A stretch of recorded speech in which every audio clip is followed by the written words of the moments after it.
పెద్ద నాయకులు బీఆర్ఎస్ పార్టీని గాలికి వదిలేసినట్టుగా ఉందని తెలంగాణ జాగృతి అధ్యక్షురాలు కవిత ఎద్దేవా చేశారు. బీఆర్ఎస్ పై ఆ పార్టీ ముఖ్య నాయకులపై తీవ్ర స్థాయిలో విమర్శలు గుప్పించారు. బీసీల అంశంలో బీఆర్ఎస్ పార్టీ ఏనాడు చిత్తశుద్ధితో వ్యవహరించలేదని విమర్శించారు. మున్సిపల్ ఎన్నికల్లో బీఆర్ఎస్ పార్టీకి ఓటు వేయాలో వద్దో బీసీలే ఆలోచించుకోవాలని వ్యాఖ్యానించారు. ఇక మున్సిపల్ ఎన్నికల్లో బీఆర్ఎస్ పార్టీ ప్రచారం ప్రముఖంగా కనిపించడం లేదని అన్నారు. ఆ పార్టీ నేతలు ఎవరు కింది స్థాయిలో క్రియాశీలకంగా లేరని విమర్శించారు.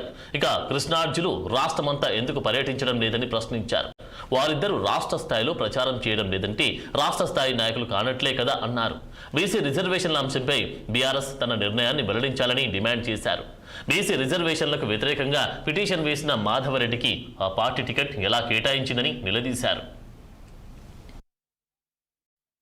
వ్యక్తుల ఇవాళ బీఆర్ఎస్ పార్టీ బాజాప్తా టికెట్ ఇవ్వడము మున్సిపల్ ఎన్నికలలో అంటే బీఆర్ఎస్ పార్టీ మరి ఆ కేసు వేయించిందా, లేకపోతే బీఆర్ఎస్ పార్టీ బీసీలకు వ్యతిరేకమా, లేకపోతే బీఆర్ఎస్ పార్టీ 42% బీసీలకు రిజర్వేషన్ ఇవ్వడాన్ని కంప్లీట్గా వ్యతిరేకిస్తుందా అన్న విషయం మాత్రం ఆ పార్టీ స్పష్టం చేయాల్సిందిగా తెలంగాణ జాగృతి నుండి మేము డిమాండ్ చేస్తూ ఉన్నాం.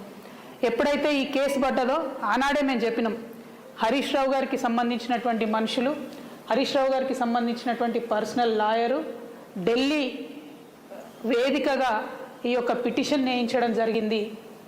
ఆ ఇద్దరు పిటిషనర్లు కూడా డైరెక్ట్గా హరీష్ రావు గారితో అనేక సందర్భాల్లో మరి కలిసి కనిపించినటువంటి వ్యక్తులను కూడా మేము